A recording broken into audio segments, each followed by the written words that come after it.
নমস্কার বন্ধুরা, কেমন আছো? আশা করি সবাই ভালো আছো। আজ তোমাদের চিকেন কষার রেসিপি বানিয়ে দেখাবো। প্রথমে গরম তেলে আলুগুলো ভেজে নেব। ভেজে নেওয়ার জন্য ওর মধ্যে লবণ আর হলুদ দিয়ে দেবো। আমি আলু দিচ্ছি, তোমরা চাইলে আলু নাও দিতে পারো। একটু লাল লাল করে ভেজে তুলে নেব। মাংসটা ম্যারিনেট করে নেব।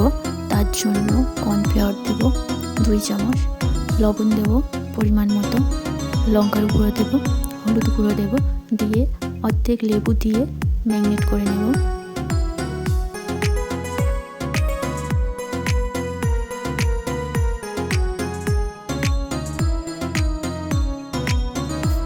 এরপর গরম তেলের উপরে দিয়ে ভেজে নেব।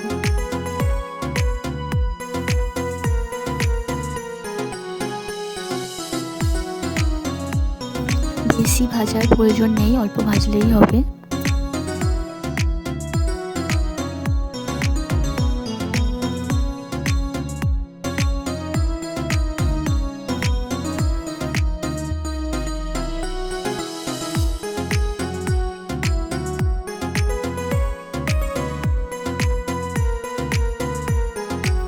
এরপর ক্যাপসিকামগুলো ভেজে নেব। সামান্য ভাজলেই হবে, খুব বেশি ভাজার প্রয়োজন নেই। এরপর তেলের মধ্যে তেজপাতা, শুকনো লঙ্কা আর গোটা জিরে দিয়ে দেবো। দিয়ে সামান্য একটু ভেজে নেব। এরপর কেটে রাখা পেঁয়াজগুলো দিয়ে দেবো। দিয়ে একটু লাল লালভাবে ভেজে নেব।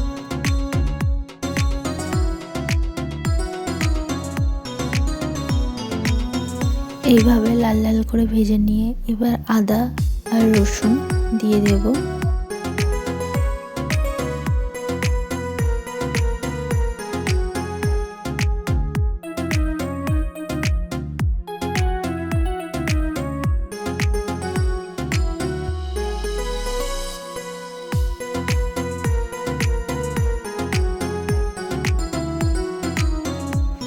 এরপরে কেটে রাখা টমেটোগুলো দিয়ে দেবো।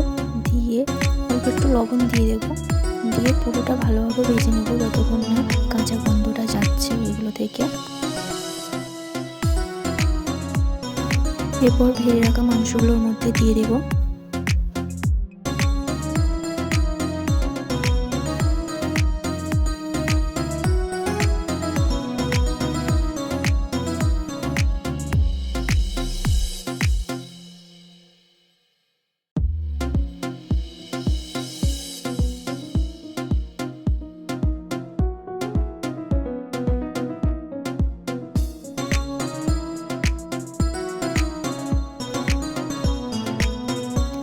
খেয়াল রাখবে মিডিয়াম আঁচে করবে, তাহলে অল্প তেল দিয়েই হবে। আমি যেভাবে করছি অতিরিক্ত তেল দিতে লাগবে না। টক দই নেব। টক দইয়ের মধ্যে লবণ দেব পরিমাণ মতো, লঙ্কার গুঁড়ো, হলুদ গুঁড়ো, জিরে ও ধনে গুঁড়ো দিয়ে দেব। তার মধ্যে গরম মশলার গুঁড়ো দেব আর চিকেন মশলা দেব। দিয়ে ভালোভাবে ফেটিয়ে নেব।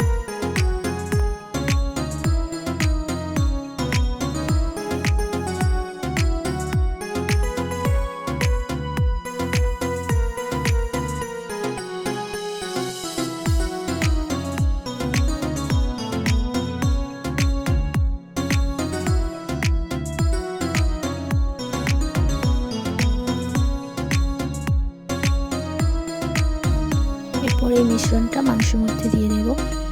খেয়াল রাখবে একদম ধিম আঁচে দেবে, নইলে দইটা কেটে যেতে পারে।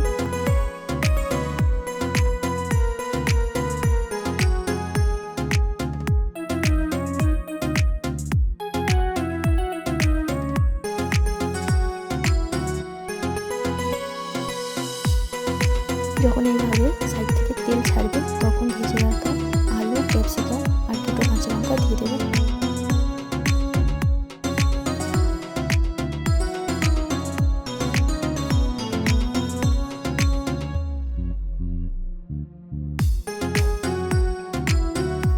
এবার যখন পুরো কষানো হয়ে যাবে তারপরে গরম জল দিয়ে দেবে পরিমাণ মতো, সিদ্ধ হওয়ার মতো। অতিরিক্ত দেওয়ার দরকার নেই, জাস্ট সিদ্ধ হওয়ার মতো দিয়ে দেবো।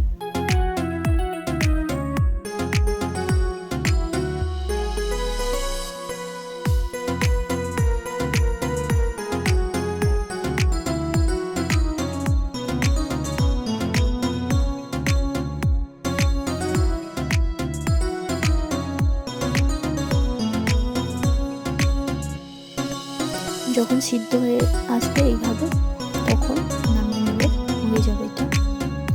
এইভাবে বানিয়ে নিলে ভাত, রুটি, পরোটা, লুচি সব কিছুর সাথে খেতে পারবে। একেবারে তেল তেল বা রিচ মনে হবে না খাওয়ার সময়। ভিডিওটা কেমন লাগলো অবশ্যই জানাবে বন্ধুরা, কমেন্টে লাইক, কমেন্ট, শেয়ার করবে। ভালো লাগলে একবার অবশ্যই বাড়িতে ট্রাই করে দেখো। অবশ্যই পাশে থাকা বেল আইকনটা টিপে পাশে থেকো।